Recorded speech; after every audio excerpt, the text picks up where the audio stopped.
허환구의 라디오 오늘. 여러분 안녕하십니까, 허환구입니다. 오늘은 노무현 전 대통령의 서거 16주기입니다. 대선 후보들도 봉하마을을 찾아 노무현 전 대통령 묘역을 참배했는데요.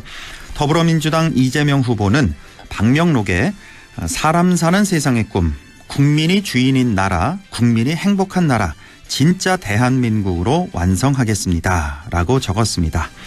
개혁신당 이준석 후보도 묘역을 참배한 이후 노무현 정신을 본받겠다면서 3당 합당을 거부하고 작은 정당에서 시작했던 마음을 너무 잘할 것 같다며 거듭 대선 완주 의지를 드러냈습니다. 한편 국민의힘 김문수 후보는 봉하마을을 찾지 않았지만 SNS를 통해 노무현 대통령님께서는 바위처럼 단단한 기득권에 맞서 싸우고 늘 노동자와 약자의 편에 섰던 분이었다라고 회고했습니다. 대선 D-11일, 이번에는 꼭 국민의 존경을 받는 대통령이 탄생하길 바랍니다. 안동문화방송 라디오 오늘 광고 듣고 시작합니다. 신축 브랜드 대단지를 누려보기. 10년 임대로 걱정 없이 살아보기. 다양한 주거 서비스를 모아보기. 파주 금촌 주거의 새로운 본보기. 파주 금촌 금호 어울림. 5월 오픈 예정. 031-957-8005. 금호건설 공공지원 민간임대주택. 웰메이드 가지요. 멋진 옷이 필요할 때 웰메이드 가지요. 잘 만든 옷, 잘 만든 옷, 언제나 우리 곁에 웰메이드 가지요. 국민의 옷집 웰메이드. 웰메이드에서 만나요. 안녕하세요. 세븐나이츠 리버스 모델 비비입니다. 이번 세븐나이츠 리버스는 기대하셔도 좋을 만큼 잘 만들어졌어요. 지금 앱스토어나 구글 플레이에서 세븐나이츠 리버스 검색하시고 또 다운받아주세요. 우리 곧 게임에서 만나요. 15세 이용가. 남대구 IC까지 자동차로 15분. 대형 물류와 상류 시설로 다양한 업종 입주가 가능한 영호남 물류 클러스터. 서울, 대전, 대구, 부산, 찍고 광주까지. 동고령 IC 물류단지. 입주 문의 054-956-7241. 시행 주식회사 미래산업개발. 네, 5월 23일 금요일 라디오 오늘입니다. 1부 요일을 좀 바꿔서요. 오늘은 배종찬의 리서치 오늘 함께하고요. 2부 이슈 오늘에서는 예천군이 오랫동안 방치돼 있던 옛 철도 부지를 새롭게 단장해서 옛 기찻길을 공식 개장했다는 소식이네요. 관련 소식 알아봅니다. 이어서 천용길의 정치 TMI 함께하시겠습니다. 라디오 오늘 많은 애청 바랍니다.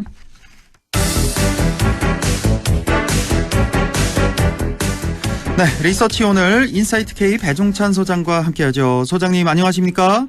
안녕하십니까, 배종찬입니다. 네, 이제 점점 여론조사가 중요해지는 시기인데요.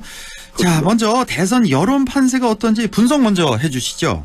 네, 오늘 날짜를 잡은 여러 가지 이유가 있습니다만 이 조사를 소개해드릴 수 있기 때문에 안성맞춤이다 이런 말씀드릴 수 있을 것 같습니다. 예. 오늘 소개해드리는 모든 조사는 중앙선거론조사 심의위원회 홈페이지에서 확인 가능합니다. 한국갤럽이 자체적으로 지난 20일부터 23일까지, 20일부터 21일부터 22일까지, 20일부터 22일까지 죄송합니다. 예, 3일 동안. 자체적으로 무선 가상번호 전화 면접 조사를 실시한 결과입니다. 표본 오차 95% 신뢰 수준의 플러스 마이너스 3.1%포인트이고요. 대선 후보 지지율입니다. 이재명 후보 45%, 네. 김문수 후보 36%, 이준석 후보 10%로 나타났습니다. 어허, 예, 딱 이 수치를 들어보니까 이재명 후보가 그동안은 50%대에 있었던 것 같은데 많이 네. 내려온 것 같고요. 특징이 이준석 후보가 드디어 10% 두 자릿수 올라섰구나. 예, 이런 느낌이 있는데요. 예, 어떻게 분석할 수 있을까요? 이 조사를 이제 추세적으로 같은 조사의 이제 추세를 분석하는 게 중요할 텐데 네. 앞서 말씀드렸던 대로 이 조사가 20일 화요일부터 목요일 바로 어제까지입니다. 네. 3일간 실시된 조사 결과인데 지난 1차 TV 토론 이후의 조사 결과이고 이재명 후보의 경우에는 51%의 직전 조사에서 45%로 6%포인트가 빠졌습니다. 예. 두 글자로 분석을 한다면 반납입니다. 이 외연을 확장했던 이 지지율을 6%포인트 반납한 결과인데요. 반납. 다분히 이 논란과 무관해 보이지는 않습니다. 이 커피 원두, 커피 120원 논란, 또 호텔 경쟁 논란. 물론 이게 이제 옳고 그러냐 또는 진위 맥락이 어떻게 되느냐 이런 차원을 떠나서 집중적으로 빠진 지지층들을 보면은 자영업층과 블루칼라거든요. 그렇다면 영향을 받았다라고는 볼 수밖에 없을 것 같고, 김문수 후보의 경우에는 직전 조사 29%에서 이번 조사 36%로 7%포인트가 올라갔는데 주로 어떤 곳에서 지지율이 변화가 있었냐 하면 지역입니다. 대구, 경북, 그다음에 부산, 울산, 경남, 충청입니다. 직전 조사에서는 이 국민의힘 보수 진영이죠. 어수선한 또 아수라장, 내가 간다 하와이, 오지 마라 하와이. 이 홍준표 전 대구시장과 관련된 논란, 또 도와주긴 하나 제대로 도와주지 않는 듯한 또 지난 경선 경쟁 후보자들, 이런 상황이 전개되면서 김문수 후보, 국민의힘 지지층들이 제대로 결집되지 못하는 모습인데 이번 조사를 보면 이재명 후보는 민주당 지지층들이 결집되어 있는 것이 분명하거든요. 이번에도 93%의 민주당 지지층이 이재명 후보를 지지하는 결과로 나타났고, 그런데 이제 김문수 후보는 그렇지 못했다는 겁니다. 그런데 이번 조사에서는 국민의힘 지지층의 91%가 김문수 후보를 지지하는 결과로 나타났습니다. 그렇습니까? 또 국민의힘 지지율이 36%, 김문수 후보의 지지율이 36%로 똑같네요. 그대로 일치하는 현상으로 나타나서 말 그대로 회복됐다, 이렇게 볼 수 있을 것 같아요. 그동안에는 후보 지지율이 좀 많이 떨어졌었잖아요. 당 지지율보다. 그렇죠. 그렇습니다. 그게 이제 다분히 내부가 분열돼 있고 이른바 진영 분열이었죠. 이준석 후보는 개혁신당 지지율이 6%인데 10%로 나타났습니다. 말 그대로 1차 토론회 이후에 주목도가 높아지면서 당 지지율보다도 더 높은 10%의 두 자릿수 지지율을 기록했거든요. 또 여기에다가 이제 이준석 후보가 단일화에 대해서 분명히 선을 긋고 있고, 이 두 자릿수 지지율이 얼마만큼이나 또 오늘도 이제 2차 TV 토론이 있기 때문에 올라갈까 중요한데, 어쨌거나 저쨌거나 간에 1차 토론 때 이 주목도를 높인 건 분명해 보입니다. 그러면서 어떤 지지층들이 올라갔냐면 20대입니다. 또 학생 지지층들이 올라갔거든요. 그러니까 이준석 후보가 겨냥했던 20대들의 주목도를 높이는 것, 물론 30대도 상대적으로 전체 지지율을 비교했을 때 30대에서 이준석 후보 지지율이 높은 편입니다. 그리고 바로 학생입니다. 학생에서 지지율이 가장 높은 후보 이준석입니다. 36%. 김문수 후보가 19%, 이재명 후보가 22%이기 때문에 학생 식당 방문 효과, 이른바 학식 이펙트가 효과가 있었다, 이렇게 볼 수 있을 것으로 보입니다. 그렇군요. 이준석 후보는 학생층만 대상으로 해서는 이재명 후보를 앞서는 이런 결과. 네. 자, 쭉 전체적으로 분석을 다 해주셨습니다. 이제 이재명 후보가 지난주보다 6%포인트 내려갔고, 김문수 후보 7%포인트 올라간, 이준석 후보도 이제 처음으로 두 자릿수. 자, 그런데 커피값 논란, 호텔 경제학 논란, 지난 토론회가 영향 많이 미친 거 아니냐, 이 정도로 분석을 해주셨는데, 또 하나 좀 반대편에서 분석하는 얘기는 이번에 보수가 응답을 많이 한 거 아니냐. 그래서 응답자들을 보니까 보수층이 349명이고 진보층이 234명이에요. 역시 100명 이상 더 많이 응답을 했단 말이에요. 지난주에 이게 보수 진보가 좀 비슷했는데 이번엔 100명이나 많이 응답을 해서 결과가 이렇게 나온 거 아니냐. 그런 분석도 좀 있던데요. 소장님은 어떻게 생각하세요? 그럴 수 있죠. 그런데 그러면 중도층에서라도 김문수 후보 지지율이 더 높아야 되는데 꼭 그렇지만은 않거든요. 그러니까 이거를 그냥 제가 늘 드리는 말씀은 조사가 이 보수가 많이 들어온 거 아니냐, 이것만으로 조사 결과를 해석을 하기에는 좀 무리가 있을 수 있다는 말씀을 드릴 수밖에 없습니다. 왜냐하면 그건 실제로 적극적으로 응답하는 응답자층에 나타나는 현상이거든요. 그러니까 이걸 가표집이라기보다는 적극 응답 현상이죠. 그러니까 자동응답 조사에서도 이 보수 성향의 응답자들이 더 적극적으로 응답하는 현상인데 중요한 건 이 부분일 거예요. 그러니까 이건 조사 결과이기 때문에 실제로 이 여론조사에 응답한 응답자들의 투표를 하러 가느냐. 그러니까 말하자면 이제 투표 의향하고 연결되느냐가 중요한 것이죠. 그렇죠. 이 부분은 저는 이제 가표집이라기보다는 적극 응답 현상이 나타나고 있다.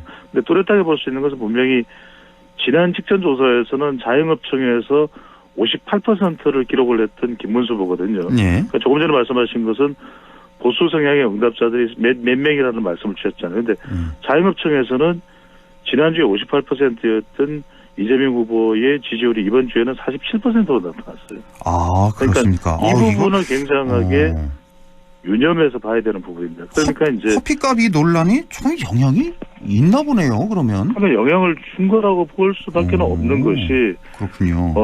이 자영업청의 비율이 거의 약 17% 되거든요. 전체 응답자에. 네. 그러면 100명의 유권자 중에서 17명이라면 결코 적지 않은 숫자입니다. 그럼요. 그런데 여기에서 이재명 후보가 47%, 김문수 후보가 42%입니다. 그렇군요. 그래서 계속해서 커피 이슈를 확산으로 이제 이 확산시키는 움직임으로 가져갔던 것이 그만한 이유가 있었다고 이제 볼 수 있는 거죠. 옳고 그름의 문제가 아닙니다. 그리고 이제 그게 실제 맥락이 어떻게 되느냐 문제보다는 선거에서 중요한 것은 영향을 미쳤느냐 안 미쳤느냐는 게 중요한 것이고 블루칼라도 보면은 이재명 후보가 47%, 또 김문수 후보가 30%니까 이 부분도 상당히 좀 쫓아왔어요. 그렇군요. 좁혀졌군요. 이것도 이제 김문수 후보가 계속해서 노동운동을 했던 그 전력을 살려서 계속해서 노동자 관련된 정책을 좀 많이 발표하고 있거든요. 그러니까 이런 부분들을 본다면 이른바 대세론에 편성해서 안심하고 있을 그런 선거 상황은 아닌 것으로 보입니다. 네. 자, 이번에 이준석 후보 같은 경우는 이제 단일화에 대해서 절대 없을 것이다.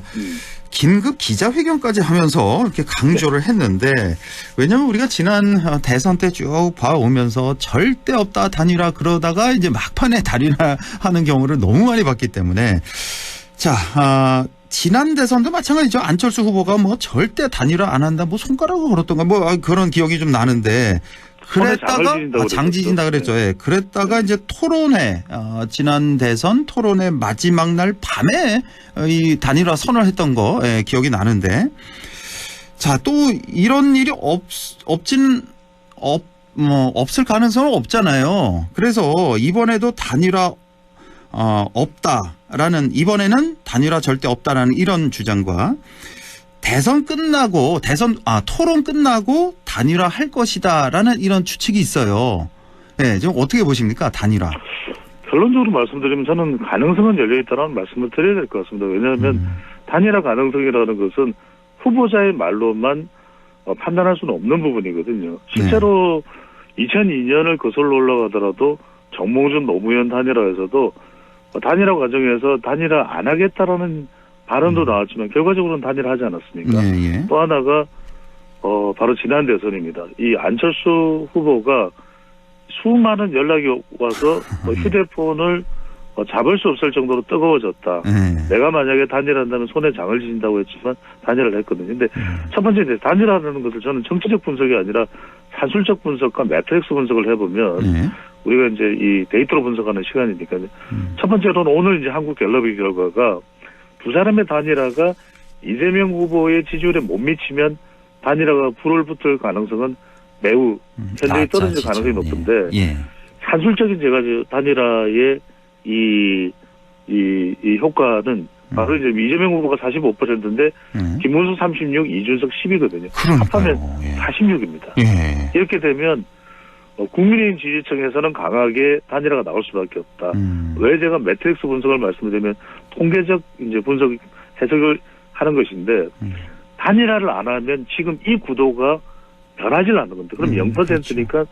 김문수 후보는 고배를 마신다고 생각할 수밖에 없는 것이다. 국민의힘 지지층과 국민의힘에서는요. 그런데 김문수 후보가 만약에 단일화를 시도하게 되면은 36 플러스 10이 45가 안 될 수도 있고 45가 될 수도 있고 또는 45 이상이 될 수도 있다고 본다면 그렇죠. 그렇게 이 우리가 점칠 수 있는 확률이 최소한 확률적 가능성을 함께 본다면 33.3분의 1은 되거든요. 그러면 국민의힘으로서는 이 가능성을 타진하지 않을 수가 없죠. 그렇죠. 그런데 정반대입니다. 이준석 후보는 지금 당에서 이 이동훈 공보단장이 개혁신당입니다.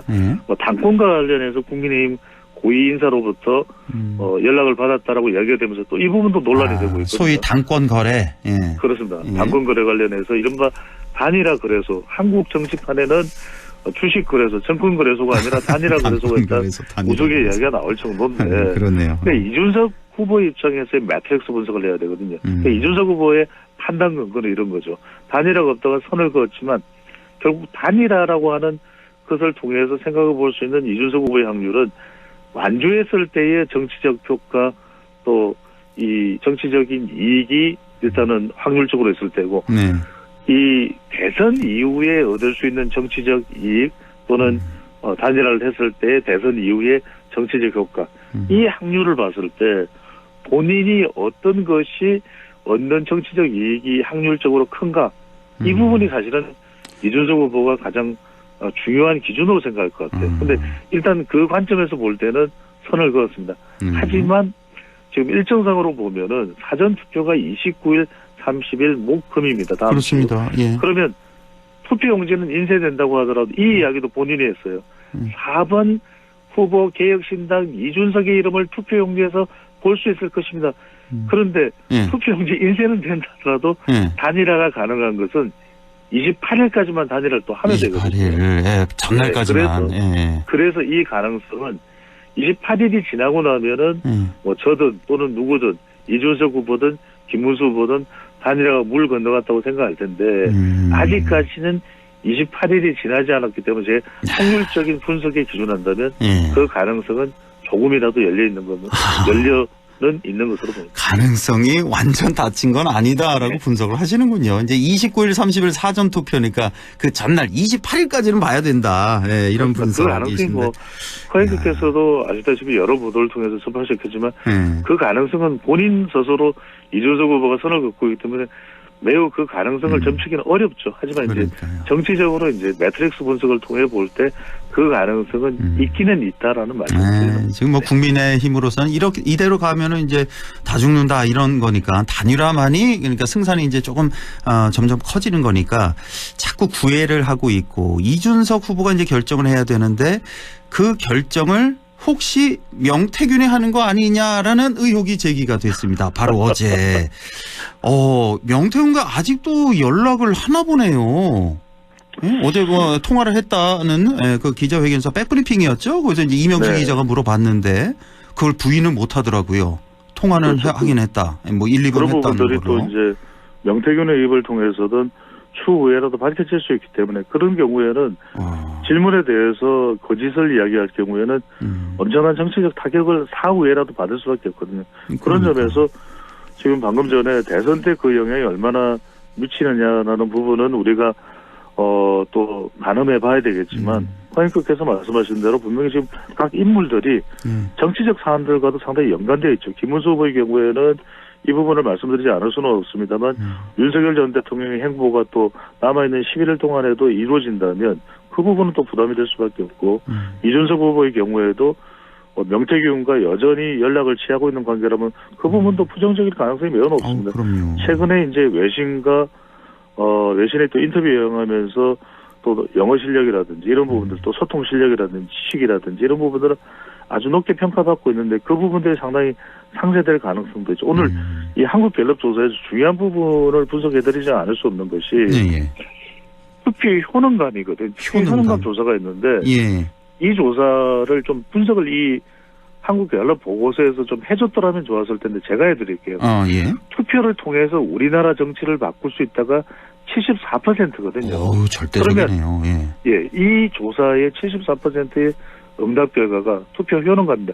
그러면 투표하러 나간다는 이야기예요. 그런데 이 투표를 통해 우리나라 정치를 바꿀 수 있다는 이 74%가 전체 결과지만 국민의힘 지지층에서는 상대적으로 낮아요. 그리고 60대와 70대 이상에서는 상대적으로 낮아요. 어떤 이유 때문일 겁니까? 아니 투표를 했더니 그 대통령이 탄핵으로 판명되는 상황을 목도했거든요. 눈으로 확인했거든요. 그러다 보니까 국민의힘 지지층에서는 여론조사에서는 이렇게 응답을 하지만 또 보수층 결집도 있습니다. 하지만 투표소에 안 갈 가능성이 있다는 거예요. 아, 그렇습니까? 그렇게 또 분석이 되는군요. 그렇죠. 이 투표 효능감의 조사, 그래서 겨우 이 정치적인 견해 표명에서 60대, 70대 이상이 이 김문수 후보에 대한 지지가 직전 조사에서는 낮았던 것이 제가 이번 조사에서 김문수 후보가 7%포인트 올라간 것에 대해서 뭐라고 말씀드렸습니다. 상승이라고 말씀드리지 않고 지지율이 회복됐다고 말씀드렸거든요. 예, 그만이 떨어져 있어서. 이 36에서 더 올라갈 수 있느냐. 이게 이제 김문수 후보로서는 큰 과제이고 그 과제에 대한 우려와 걱정이 있다 보니까 이준석 후보와의 단일화에 매달릴 수밖에 없는 그런 상황이고 처지인 것이거든요. 그래서 투표 현황감이 그만큼 중요한데 우리가 정권이 교체냐 구도상으로 정권 연장이냐라고 하는 기준 질문도 있지만 투표율을 볼 수 있는 것이 바로 이 문항이거든요. 근데 투표 현황감에 대해서 민주당 지지층, 또 40대, 50대, 또 화이트 칼라는 아주 강한 반면에 국민의힘 지지층, 60대, 70대 이상, 또 대구, 경북 이 지역이 상대적으로 낮은 것은 그만큼 바로 탄핵 파면으로부터 오는 일격을 당한 그렇죠. 그 타격이 존재하고 있는 것이거든요. 이 부분을 김문수 후보가 남아있는 11일간의 선거운동 기간 동안 사전투표율은 그보다도 더 전입니다.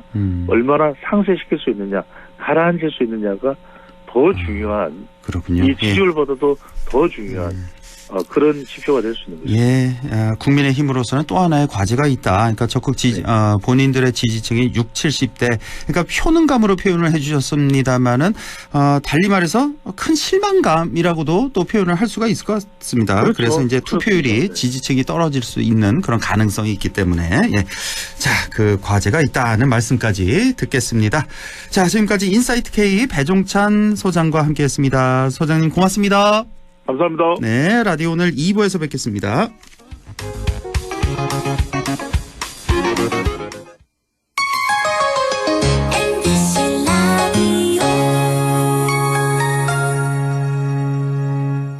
경상북도 지정 우수 축산물 브랜드 특허받은 햄프돼지 햄프한우, 햇선 무항생제 인증 햄프돼지, 프리미엄급 햄프한우를 저렴하게 맛보세요. 대형 주차장과 70명 단체석까지 경북도청 신도시 햄프돼지 햄프한우타운 5월 7일 오픈 054-653-6000번. 오늘도 안전하게 음주운전 예방수칙 알려드립니다. 첫 번째, 술자리가 예정된 경우 미리 귀가 방법을 정하고 차는 가져가지 않는 것이 안전합니다. 두 번째, 음주 후 자전거나 전동 킥보드를 이용하는 것도 음주운전 처벌 대상에 포함됩니다. 세 번째, 과음을 한 다음 날에는 대중교통을 이용해 주세요. 숙취 음주운전 역시 처벌 대상입니다. 네 번째, 음주운전을 방조하는 경우에도 3년 이하의 징역형 또는 1,000만 원 이하의 벌금형에 처해질 수 있습니다. 적극적으로 말려주세요. 위험한 음주운전 미리 예방하여 소중한 생명을 지켜주세요.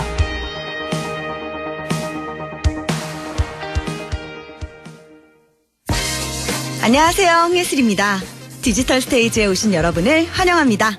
이곳에서는 AI 디지털 기술로 다양한 캐릭터를 창조해 선보입니다. 여기가 어디야? 세계 어디든 갈 수 있고 다른 시대를 살아볼 수도 있고 스포츠 선수도 우주인도 되어 지구를 구할 수도 있어요. 멋지죠?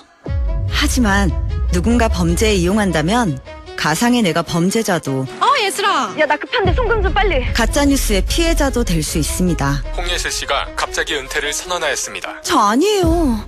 모두가 누리는 기술, 지켜야 할 책임도 함께합니다. 공익광고협의회.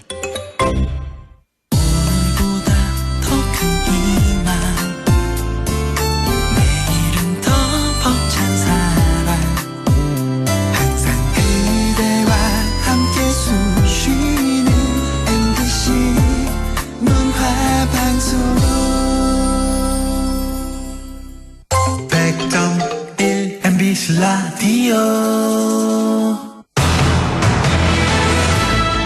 네, 6시 29분 36초 지나고 있네요. 이슈 오늘 시작합니다. 예천군이 오래 방치돼 있던 옛 철도 부지를 새롭게 단장한 옛 기찻길을 이달부터 공식 개장했습니다. 특히 이곳에서 최근 군민 건강 걷기 대회가 성황리에 개최돼 큰 호응을 얻었다는 소식이네요. 예천군 산림녹지과의 이동재 주무관을 연결해 보겠습니다. 안녕하십니까? 예, 안녕하십니까. 예천군 산림녹지과 이동재 주무관입니다. 네. 아나운서님, 청취자 여러분 반갑습니다. 예, 반갑습니다.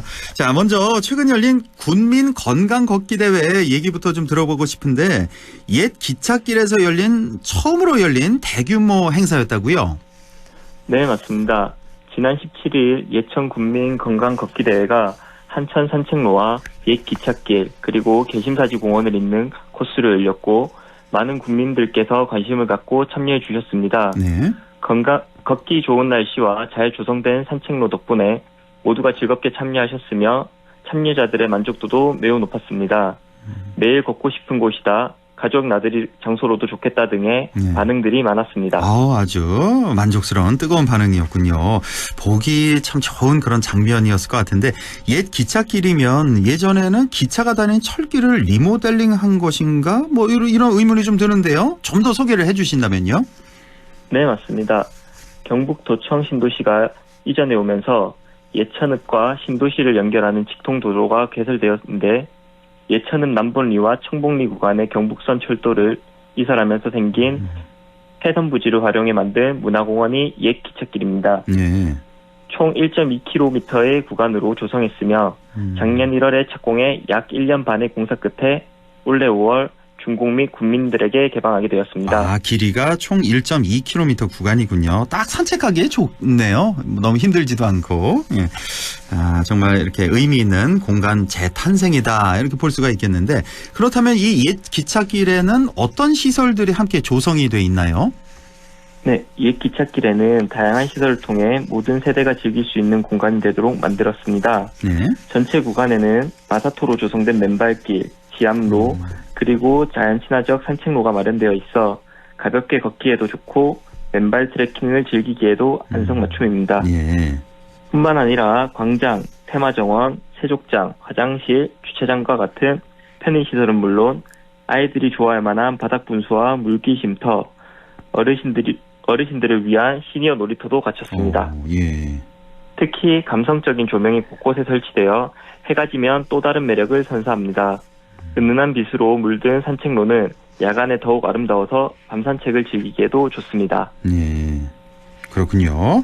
맨발 트레킹 즐기기에도 아주 좋은 산책로다. 바닥 분수, 물길 쉼터, 시니어 놀이터, 또 조명도 아주 잘 설치되어 있는 그런 곳이 되겠습니다. 단순한 산책로가 아니라 온 가족이 즐길 수 있는 그런 복합 문화 공원이라고도 볼 수가 있을 것 같습니다. 야경 덕분에 하루를 마치고 야간에 가볍게 걸으면서 운동하기에도 참 좋을 것 같습니다. 군민들 반응은 어떻습니까? 네, 정말 감사하게도 개장 이후 많은 분들이 찾아주셨습니다.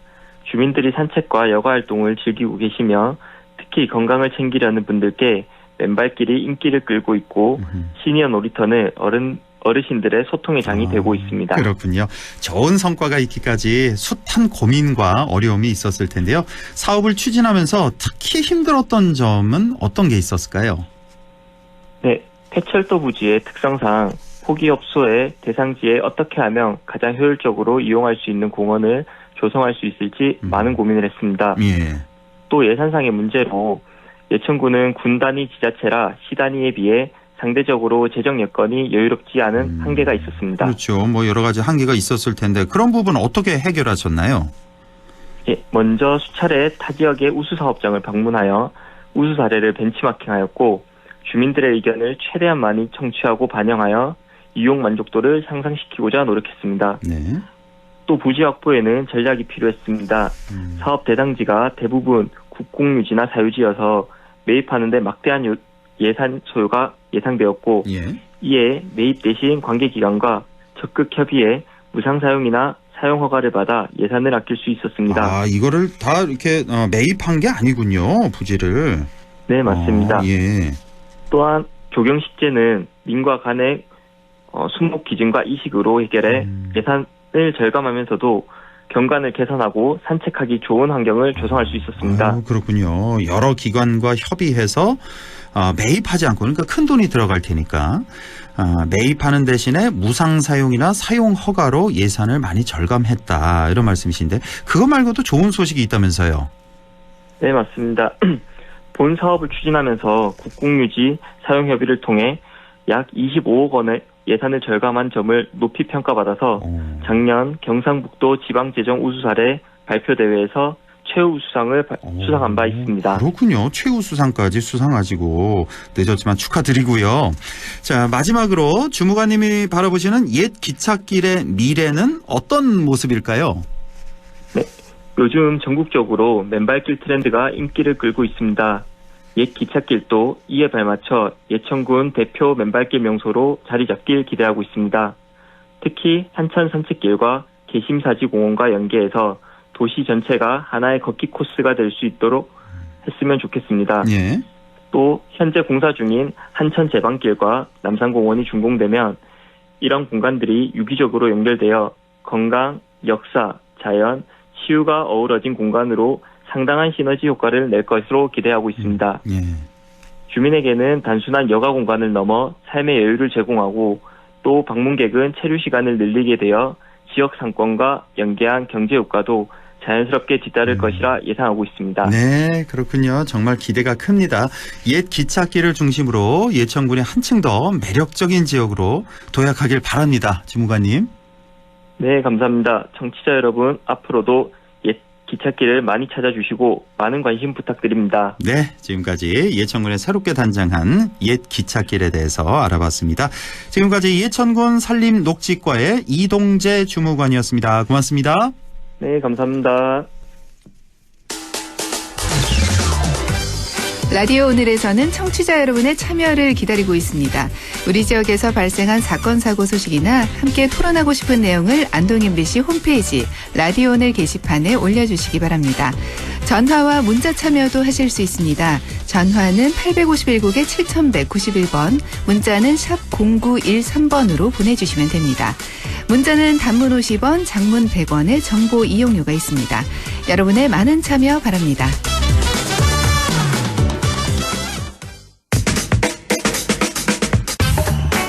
네, 천용길의 정치 TMI 시작합니다. 천용길 시사평론가 연결돼 있습니다. 안녕하십니까? 네, 안녕하십니까? 네, 자, 오늘 정치 TMI 주제는요? 네, 오늘로 대통령 선거가 이제 11일 앞으로 다가왔습니다. 그렇네요. 지난주 일요일 후보들 간의 경제 토론에 이어서 오늘 저녁 8시 사회 분야 2차 토론회를 앞두고 있는데요. 지난 1차 토론회에 대한 분석과 함께 오늘 2차 토론 예상까지 한번 해보겠습니다. 네, 지난 일요일에 있었던 1차 토론. 자, 그럼 어떻게 평가할 수 있을까요? 네, 가면 갈수록 워낙 매체가 다양해지다 보니까 선거방송 토론 그 자체가 후보자 선택하는데 이 직접적인 영향력은 점점 줄어들고 있다. 이런 분석은 계속 나오고 있는데요. 지난 일요일 토론 이후에 지지층이 결집하는 효과는 분명히 나타나고 있는 것 같습니다. 이 토론 이유를 반영한 여론조사가 여러 가지가 나오고 있는데 그중에 오늘 결과가 발표된 여론조사가 있습니다. 한국갤럽 조사가 오늘 나왔는데. 이 한국갤럽 조사를요, 조금 전에 일부 시간에 배종찬 소장하고 자세히 다뤘거든요. 그래서 이거 조사 개요는 말씀 안 하시고 분석해 주시면 될 것 같습니다. 네, 이걸 보면 누가 대통령이 되는 것이 가장 좋다고 생각하는지 물어봤더니 이재명 45, 김문수 36, 이준석 10 이렇게 나타났고 이 8%가 의견을 유보한다고 나왔거든요. 한국갤럽 조사를 보는 이유는 그러니까 매주 진행하고 있기 때문에 추이를 좀 볼 수 있다고 할 수 있는데 이재명 후보는 지난주와 대비해서 6%포인트 떨어졌고 김문수, 이준석 후보는 각각 7%포인트, 2%포인트씩 지난주보다 올라간 수치가 나왔습니다. 그러니까 어찌 보면 지지층은 여론조사에 선거 막판으로 갈수록 결집을 하고 있고 그것이 선거방송 토론 이후에 좀 반영된 것이 아닌가 볼 수 있겠습니다. 네, 많이 좁혀졌습니다. 1, 2위 간의 수치가 이제 9% 한 자리 차이가 났고 이준석 후보도 이제 2자리까지 올라왔다. 자, TV 토론 이슈가 반영됐다. 뭐 이렇게 같이 분석을 해야 될 것 같네요. 네, 뭐 한국갤럽도 자체적으로 TV 토론에서 나왔던 이 커피 원가 문제, 호텔 경제론, 후보 단일화 이슈 등이 좀 반영된 것 같다라고 분석을 내놓고 있는데요.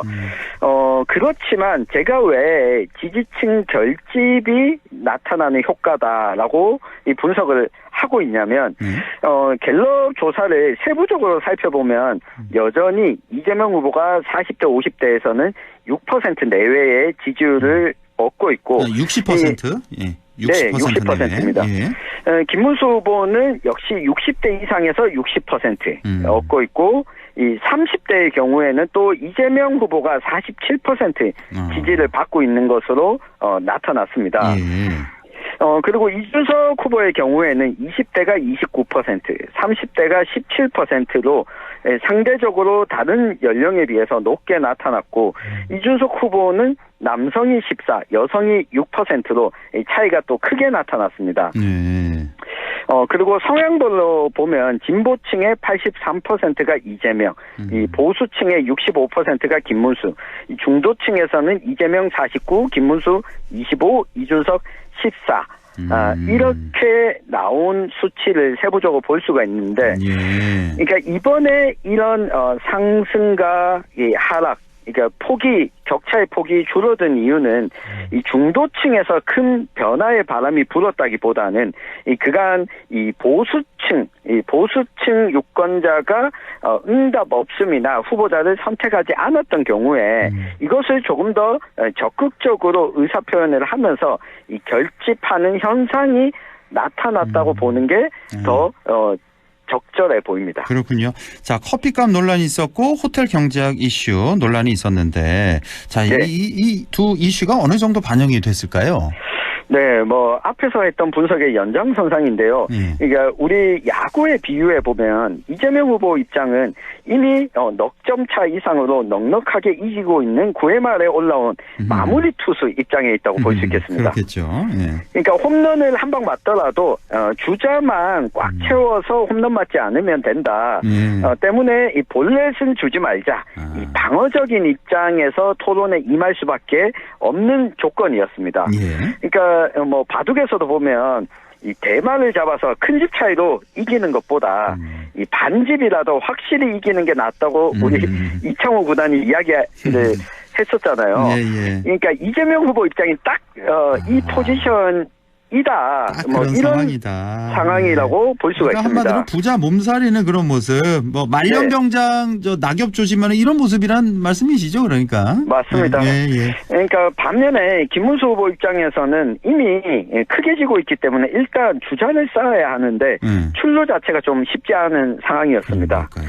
그러니까 주로 보면 공격을 하거나 이슈가 되는 이야기는 다 이준석 후보 입에서 나온 이야기들이지 이 김문수 후보가 질문한 내용은 크게 이슈가 안 되고 있습니다.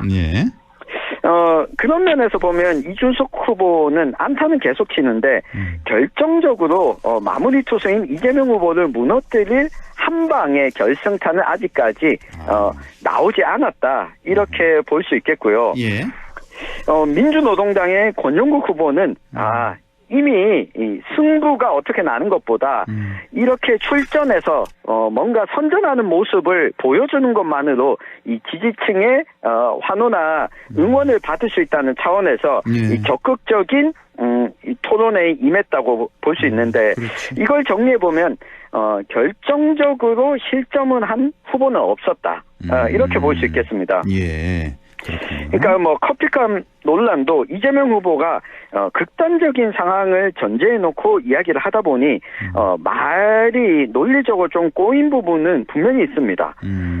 그렇지만 생각해 보면 지금 국민의힘이나 개혁신당 쪽에서는 마치 이 윤석열 대통령이 물가 상승을 일으켜서 논란이 됐던 이 대파 가격 논란 이것과 연동해서 설명하려고 애를 썼거든요. 그래요.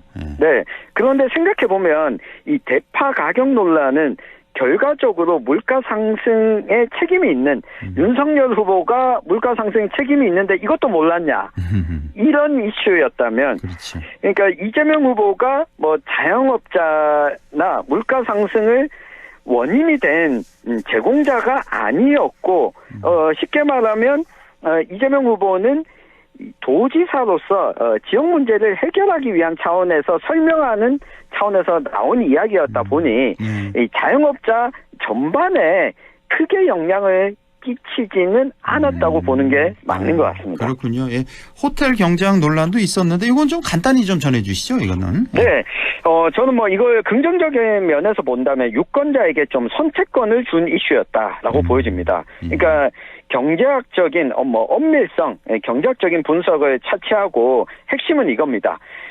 이준석 후보는 정부가 시장에 개입해서 돈 푸는 거 하는 것 자체가 맞지 않다. 작은 정부로 가야 된다라고 하는 거고요. 예. 이재명 후보는 정부가 필요할 때는 개입해서 돈도 풀고 경제가 돌 수 있도록 큰 정부를 좀 지향해야 된다라고 하는 차원인데 이걸 보면 유권자 입장에서 이재명 후보는 적극적인 경제 정책을 펼치면서 지역 화폐나 정부가 역할을 많이 하겠다는 차원이고 그렇지. 이준석 후보는 정부 역할을 덜 하겠다는 그렇지. 차원이다 보니 예. 이 이슈 자체가 유권자들이 선택할 수 있는 기준을 제시해줬다라고 하는 측면에서는 좀 긍정적인 이슈가 아니었나 싶습니다. 그렇네요. 그러니까 보수, 진보의 가치관 차이를 아주 네. 선명하게 보여준 예다 이렇게 볼 수가 있겠고. 자, 트럼프 대통령 통상 대응 전략에 대해서 네 후보 입장이 네. 다 달랐습니다. 이재명 네. 후보는 협상 이거 서두르지 말아야 된다. 왜 저 급한 건 트럼프인데 왜 우리가 서둘러서 하려고 하냐 이거고. 김문수 후보는 즉각 한미 정상회담 추진해야 된다라는 거고. 네. 이준석 후보 국익 중심 실리 외교는 원론적인 입장이었고요. 권영구 후보는 국제노동연대를 대책으로 각각 내놓았는데 이건 어떻게 보셨습니까? 네, 이걸 보시면 이 토론회가 끝나고 나서 이 이슈가 후보들 간에 다툼이 있었던 적은 없지 않았습니까? 그렇죠. 뭐 다 맞는 말 같아요. 네. 맞습니다. 이걸 보면 트럼프 정부에 대응하는 통상 전략은 각각의 여러 방안 중에 하나를 강조하는 부분이 다를 뿐이지 특별하게 다르다고 보기 어렵고 이 대미 관계 문제에 있어서는 후보들 간의 차이보다 일단 국가 대 국가 문제이기 때문에 여기서는 쟁점이나 차별점을 보이기는 어렵다. 그런 면에서 우리 후보들도 이 부분은 인지하고 있기 때문에 유권자들의 선택에 크게 영향을 미치는 이슈는 안 될 것 같습니다. 예. 자, 토론 막바지에 이준석 후보가 꺼낸 지역별, 업종별 최저임금 차등화 이게 네. 또 쟁점이 됐단 말이에요. 이것도 아주 민감한 네. 문제인데 이건 어떻게 보셨나요? 네, 이게 지방 소멸 이야기라지만 사실상 지역 소외 시대입니다. 그러니까 이렇게 지역 간의 임금 격차를 둘 수 있다. 직업 간에도 최저임금의 차등을 둔다라고 하는 건 이게 구체적으로 논의에 들어가면 어떤 직종은 높이고 어떤 직종은 낮출 것인지 어떤 지역은 임금이 높고 어떤 지역은 낮을 것인지 사회적 갈등이 굉장히 유래될 가능성이 매우 높습니다. 그럼요. 예. 그 때문에 사실상 이것이 차등 임금제가 아니고 차별 임금제다 이런 비판도 있거든요. 예. 예, 실제로 1988년에 최저임금제 도입하면서 처음에 이 도입 당시에는 고임금층과 저임금층을 나눠서 최저임금제를 시행을 했었습니다. 예. 그런데 이게 2달 만에 폐지가 됐었거든요. 2달 있다가. 네. 이 이야기는 당시 1988년 노태우 정부가 보기에도 이 정책이 올바르지 못하다. 한번 폐기된 적이 있었는데 이걸 이준석 후보가 다시 꺼냈다. 과연 이준석 후보가 득표율을 높이는 전략으로 활용할 수 있을까? 저는 그렇게 보기가 좀 어려울 것 같고요. 이준석 후보가 가지고 있는 특성이죠. 이 과반의 지지를 얻기보다는 확고한 자기 영토를 얻으려고 하다 보니 이런 전략을 쓰고 있는 것 같은데 많은 소위 보수층이라고 하더라도 이 지방에 살고 있는 유권자가 보기에는 이 긍정적인 효과를 내기는 어려운 이슈가 아니었나 분석할 수 있겠습니다. 네, 이 쟁점을 보면서 이준석 후보 하면 딱 생각나는 게 갈라치기 프레임 아니겠습니까? 뭐 그동안 뭐 남성, 여성, 젊은이, 노인, 장애인, 비장애인 이렇게 갈라치기. 근데 이것도 최저인 건데 이거 갈라치기 아니냐라는 그런 비판도 있었다는 그런 말씀을 드리고요. 자, 그럼 마지막으로 오늘 사회 분야 토론회가 있는데 이제 뭐 1시간 남짓밖에 안 남았네요. 어떤 그렇습니다. 얘기가 쟁점이 될까요? 네, 사회 분야에서 이번에 토론회 구성을 보면 뭐 교육이나 복지, 여성, 기후위기 분야가 포함되어 있는데요. 이 기후위기 분야가 선거방송 토론에서 포함된 것은 이번 대선이 처음입니다. 예. 그러니까 아마도 1차 토론에서도 이야기가 나왔던 원자력 발전을 확대할 거냐 아니면 재생에너지를 확대하는 방향으로 갈 것이냐 이번에도 쟁점이 될 것으로 보이고요. 이 국민연금 개혁 문제도 또 쟁점이 될 것 같습니다. 여기에다가 앞서 우리 앵커께서 이야기하신 것처럼 갈라치기, 이 여성 정책과 관련해서 이준석 후보가 여성부 폐지 공약을 이번에 또 꺼냈거든요. 이 분야도 한번 또 첨예하게 다뤄질 것으로 보이고요. 앞서 다룬 이슈도 그렇고 오늘 또 그렇고 예상되는 이슈도 그렇고 여전히 국민의힘 김문수 후보의 존재감이 잘 보이지 않는 상황이고 이재명 후보 입장에서는 1차 토론에서 약간 부족하다고 여겨졌던 방어적이더라도 구체적인 이야기를 좀 할 필요가 있다는 부분을 아마 좀 보완하지 않을까 예상이 되고요. 이준석 후보는 이번에도 이재명 후보에 대한 공격에 좀 집중할 것으로 예상됩니다. 그리고 민주노동당 권영국 후보는 사회 분야이니만큼 가장 진보적인 그리고 이번 토론에서 지난 경제 분야 토론에서 이야기 나오지 않았던 세수 확보 방안, 이 복지냐 아니면 복지를 축소할 거냐에서 증세 계획에 대해서 나머지 정당의 후보들이 내놔야 된다. 이런 모습을 보일 걸로 보여서 이재명 후보에 대한 비판도 1차 토론과 달리 좀 나오지 않을까 이렇게 예상해 볼 수 있겠습니다. 그냥 증세 얘기가 나오는데 지금 4후보 중에서 증세를 주장하는 건 권영국 후보 한 명밖에 없을 것 같고요. 나머지 맞습니다. 3명은 증세는 안 된다는 그런 입장일 것 같은데 한번 일단 토론회를 좀 지켜보죠. 자, 지금까지 천용길의 정치 TMI 천용길 시사평론가와 함께했습니다. 고맙습니다. 감사합니다.